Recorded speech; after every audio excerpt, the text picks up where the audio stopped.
कहानी की शुरुआत में हमें एक अविवाहित जोड़ा नोरा और एरिक दिखाया जाता है जो एक ऐसी जगह पर फंस जाते हैं जहां लोगों के भूत बेचे जाते हैं और महिलाओं को गर्भवती बनाया जाता है, दूध पिलाया जाता है और बेचा जाता है। आखिर उन दो जोड़ों का क्या हुआ और क्या वे उस जगह से निकल पाए या मारे गए? आज हमारी कहानी। फिल्म की शुरुआत में एरिक और नोरा छुट्टियां मनाने एक गांव जा रहे थे।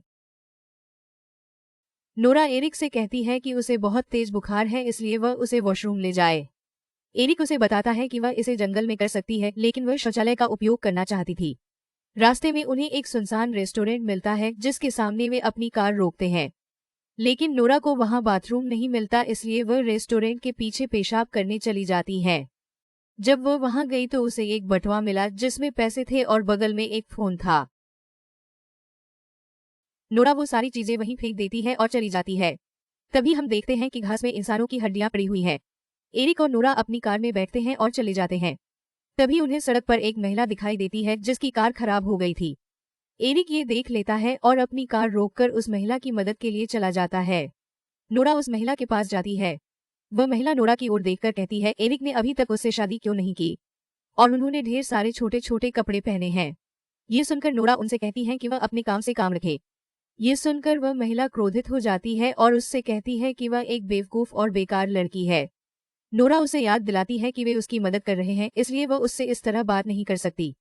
जिस पर महिला उससे कहती है कि उसने तो उससे मदद मांगी ही नहीं, तो फिर वह उसकी मदद क्यों कर रहा है। ये सुनकर नोरा एरिक को जाने के लिए कहती है। वे उस महिला की कार ठीक किए बिना ही चले जाते हैं। रास्ते में नोरा एरिक को बताती है कि उसे उस महिला की मदद करने के लिए क्या चाहिए, तो एरिक उससे कहता है कि वह सिर्फ उसकी मदद करना चाहता था। बाद में वे दोनों एक रेस्तरां में रुकते हैं जहां बहुत सारे लोग थे। वे ड्रिंक के साथ बर्गर खाते हैं, इसलिए उन्हें एक अजीब सा स्वाद मिलता है। तभी एरिक को ध्यान आता है कि एक लड़का दूर बैठा है और उसे घूर रहा है। देखिए वह बहुत असहज महसूस कर रहा है। तो वह नोरा से कहते हैं कि उन्हें यहाँ से चले जाना चाहिए। जब वे दोनों वहां से निकल रहे होते हैं तो वह लड़का नोरा का हाथ पकड़कर कहता है कि वह इस गांव में सुरक्षित नहीं है। फिर एरिक आते ही नोरा का हाथ छोड़ देता है और एरिक उसे लेकर वहां से चला जाता है। बाद में वे एक गैस स्टेशन पर रुके हैं। एरिक वहां के कैशियर से पूछता है कि क्या पास में कोई होटल है, जिस पर कैशियर उसे बताता है कि यहाँ कोई होटल नहीं है, बल्कि दूर कहीं एक केबिन है जहाँ वे रुक सकते हैं। ये सुनकर वे दोनों उस केबिन की ओर निकल जाते हैं। नोरा एरिक से कहती है कि उसे थोड़ा अजीब लग रहा है और उन्हें उस केबिन में नहीं जाना चाहिए। ये सुनकर एरिक उससे कहता है कि वह बहुत थक गया है, अब वह गाड़ी नहीं चला पाएगा। जब वे दोनों केबिन के बाहर पहुंचते हैं तो देखते हैं कि वहां कई कारें खड़ी हैं। ये देखकर वे समझ जाते हैं कि यहाँ और भी लोग हैं। जब वे केबिन में गए तो देखा कि वह पूरी तरह गंदा था और वहां कोई नहीं था। नोरा कहती है कि यहाँ कोई नहीं है, चलो यहाँ से वापस चलते हैं। लेकिन एरिक उसे एक नकली प्लेट दिखाता है और बताता है कि यहाँ बहुत सारे लोग हैं। फिर वे ऊपर देखने जाते हैं जहां उन्हें एक मकान मालिक मिलता है जिसका चेहरा बहुत डरावना होता है। वो उन्हें कमरा दिखाने के लिए थोड़ी दूर ले जाता है और उन्हें बताता है कि इस कमरे का इस्तेमाल सेना द्वारा किया जाता था और ये केबिन कई साल पुराना है। वो उनसे इधर उधर की बातें करने लगता है। तो नोरा उनसे कहती है कि अब तुम यहाँ से जाओ, हमें आराम करना है। ये सुनकर वह आदमी क्रोधित हो जाता है और तुरंत वहां से चला जाता है। एरिक को उसके व्यवहार पर गुस्सा आता है। उनका कहना है कि उन्हें उस आदमी के डरावने चेहरे से डर लगता था। बातचीत में वे ये नहीं देख पाते कि बिस्तर के बगल में चादर पर खून का धब्बा है, मानो वहां लोगों की हत्या कर दी गई हो। रात को जब नोरा और एरिक सो रहे होते हैं तो उनके बिस्तर के नीचे एक आदमी छिपा होता है जिसने भेड़ का मुखौटा पहन रखा था। सुबह वह आदमी उनके बिस्तर से बाहर आता है और उन पर हमला करता है और उनका अपहरण कर लेता है। अगली सुबह जब नोरा उठी तो उसने खुद को पिंजरे में फंसा हुआ पाया। वह खुद को छुड़ाने की कोशिश करती है, लेकिन तभी वहां मास्क पहने एक शख्स आता है और उसे शांत करने के लिए वह उसे पिंजरे में पीटना शुरू कर देता है। उसके जाने के बाद नोरा पत्थर से ताला तोड़ने की कोशिश करती है, लेकिन तभी दो आदमी वहां आते हैं जिन्होंने उस पर कोई तरल पदार्थ डालकर उसे बेहोश कर दिया। जब नोरा को होश आता है तो वह खुद को कुर्सी से बंधा हुआ पाती है और उसके दोनों पैर बंधे हुए थे। तभी नकाब पहने एक महिला उस कमरे में आती है। वह नोरा के पैरों में एक बड़ा इंजेक्शन लगाती है और उसमें वीर्य इंजेक्ट करती है जिससे वह गर्भवती हो सके। नोरा खूब रोती और चिल्लाती है, लेकिन वह महिला उसे ऐसे ही छोड़ देती है। इसके बाद वहां दो लोग आते हैं जो नोरा को उठाकर वापस पिंजरे में डालते हैं और कहीं ले जाते हैं। वहीं नोरा देखती है कि पूरे गांव के लोगों ने अपने चेहरे पर मास्क पहन रखा है। वे उसे ले जाते हैं और एक अस्पताल में बंद कर देते हैं। फिर हमें एक चैम्बर दिखाया जाता है जहाँ बहुत सारे लड़कों को एक पिंजरे में बंद कर दिया गया था। एरिक भी वहाँ है, जो अपनी जान बचाने के लिए पिंजरा तोड़ने की कोशिश कर रहा था। तभी वहाँ कुछ लोग आते हैं, जिनके हाथ में हथौड़ा है। वो बारी बारी से उन लड़कों की गर्दन पकड़ते हैं और सिर पर हथौड़े से वार करते हैं, जिससे वे बेहोश हो जाते हैं। उन्होंने एलेक के सिर पर भी हथौड़े से वार किया और उसे बेहोश कर दिया।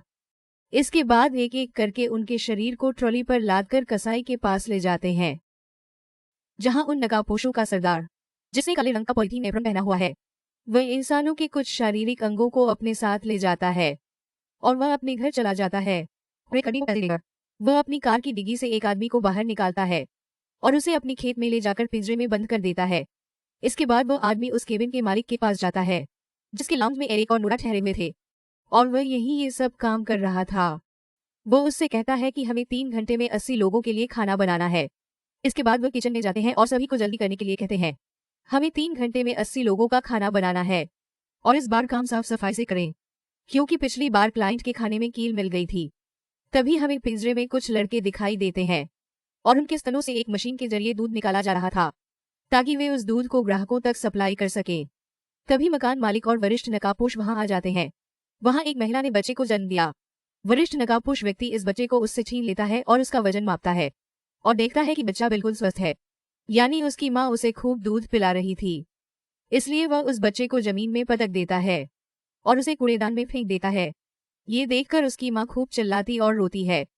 फिर वे सभी लोग वो दूध लेकर वहां से चले जाते हैं। उन सभी के जाने के बाद उस गैस स्टेशन का मालिक एंड्रयू वहां आता है, जो पागल था, और उन्होंने उन लोगों से मुलाकात भी की और जिस महिला ने बच्चे को जन्म दिया उससे पूछता है कि क्या वह भूखा है। तभी उस महिला को उस पर गुस्सा आ जाता है और उसे गालियां देने लगता है। ये सुनकर वह पागल आदमी उस पर क्रोधित हो जाता है और उसे मार देता है। तभी वहां एक नकाबपोश आदमी निरीक्षण के लिए आता है। फिर उस महिला को मृत देखकर वह वरिष्ठ नकाबपोश को सूचित करने के लिए वहां जाता है। यहाँ मकान मालिक को ग्राहक से शिकायत मिलती है, जिसमें उनके क्लाइंट का कहना है कि अब वह उन्हें कैटरिंग का काम नहीं देंगे, क्योंकि उनकी आखिरी पार्टी में एक मेहमान को इंसानी दांत मिला था। इसीलिए मकान मालिक अपने मुवक्किल से कहता है कि उसे एक और मौका दिया जाए। इस बार हम आपके लिए फ्री में खाना बनाएंगे। फिर वह नकाबपोश आदमी उस वरिष्ठ नकाबपोश आदमी को उस महिला की हत्या के बारे में बताता है। मकान मालिक समझ जाता है कि ये काम एंड्रयू का है, इसलिए वह अन्य नकाबपोशों को उसे ढूंढकर लाने का आदेश देता है।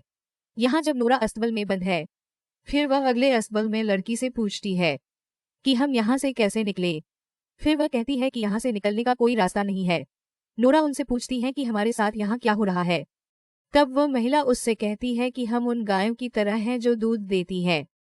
वे हमें गर्भवती करते हैं और हमें दूध पिलाते हैं, और जब हम दूध देने में सक्षम नहीं होते फिर वे हमें काटते हैं और हमारा मांस बेचते हैं। वह कहती है कि मैं यहाँ 2 साल से हूँ और कई बार मैं गर्भवती भी हुई हूँ। ये सब सुनकर नोरा काफी डर जाती है।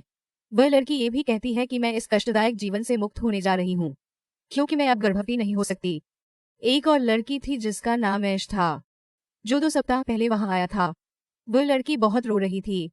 तब नोरा उससे कहती है कि वह उसे यहाँ से जरूर बाहर निकालेगी। यहाँ उस नकाबपोश आदमी को एंड्रयू मिल जाता है, जो लाशों से खेल रहा था। वो उसे मकान मालिक के पास ले जाता है। तब एंड्रयू उससे माफी मांगता है और उससे कहता है कि उसने गलती से उसे मार डाला, क्योंकि वह उसे खूब गालियां दे रहा था। ये सुनकर मकान मालिक उसे सजा के तौर पर खाना देने के लिए कहता है। एंड्रयू अन्य नकाबपोश लोगों के साथ उन्हें खाना देने के लिए खेत में जाता है। वो उन्हें खेत के जानवरों के समान ही भोजन देता है। तभी एंड्रयू खाना गिरा देता है और भागने लगता है। अगले दृश्य में वरिष्ठ नकाबपोश व्यक्ति अन्य 2 नकाबपोशों को अस्पताल में ले जाता है और उस लड़की को बांट देता है, जिसे गर्भवती नहीं किया जा सकता, और उसका पेट काट देता है और शरीर के बाकी हिस्सों को अपने साथ ले जाता है। उनके जाने के बाद एलेक वहां आता है, जो अभी भी जीवित था। वह नोरा को अपने साथ ले जाता है। वे दोनों नकाबपोश से बचकर ट्रक तक पहुंच जाते हैं। नोरा ट्रक स्टार्ट करने की कोशिश करती है, लेकिन ट्रक स्टार्ट नहीं हुआ। तभी एक नकाबपोश आदमी वहां आता है, परंतु वे उससे दूर भागते हैं और एक चर्च में पहुंच गए। चर्च में एक नकाबपोश आदमी भी आता है, इसलिए वे दोनों चर्च में छिप जाते हैं। और जब वे चर्च से भाग रहे थे, तभी नकाबपोश आदमी उन्हें देख लेता है और वह चर्च की घंटी बजाता है। फिर वे दोनों भाग जाते हैं। तभी एलेक का पैर जाल में फंस गया। नोरा उस जाल से निकलने की कोशिश करती है, लेकिन यह मुफ्त नहीं है, इसलिए वह एलेक को छोड़कर भाग जाती है। फिर उन्होंने एलेक को एक बड़े पत्थर से कुचल कर मार डाला। नोरा दौड़ते हुए एक चैम्बर में पहुंचती है और वहीं छुप जाता है। उस चैम्बर में नोरा को वही आदमी मिलता है जिसने उसे रेस्टोरेंट में कहा था कि तुम यहाँ सुरक्षित नहीं हो। नोरा उससे वहां से भागने का रास्ता पूछती है, वो उसे बताता है कि सभी नकाबपोश आने जाने के लिए बस का उपयोग करते हैं और बस की चाबी घर में बस के पास होगी जो आपको घर की खिड़की के पास मिलेगी। तभी मकान मालिक और एंड्रयू वहां आ जाते हैं, लेकिन नोरा वहां से भाग जाती है। नोरा सभी नकाबपोशों से बचकर एक कार तक पहुंचती है। वह कार के मास्कमैन पर हथौड़े से वार करती है और भागने लगती है, लेकिन सभी नकाबपोश उसका पीछा कर रहे थे। तभी कार में गैस खत्म हो जाती है और नोरा कार से उतरकर भागने लगती है। वह दौड़ते हुए खेत के पास पहुंच जाती है और वह ऐश को आजाद कर अपने साथ ले जाती है। वे दोनों बस के पास वाले घर में चले जाते हैं और वे खिड़की से चाबी चुरा लेते हैं और बस की ओर भाग जाते हैं। बस में आने के बाद वह बस स्टार्ट करने की कोशिश करती है और बस चल पड़ गई। ये देखकर नोरा बेहद खुश है और वह ऐश को बताती है कि बस शुरू हो गई है, लेकिन ऐश उसे कोई जवाब नहीं देती। जब नोरा पीछे मुड़ती है तो देखती है कि सभी नकाबपोश पहले से ही बस में हैं। फिर सीन कट कर दिया जा रहा है और हम देखते हैं कि सभी नकाबपोश खाने की मेज पर बैठे हैं और उन्होंने नोरा और ऐश को मार डाला है, जिन्हें डाइनिंग टेबल पर मुर्गे की तरह परोसा गया।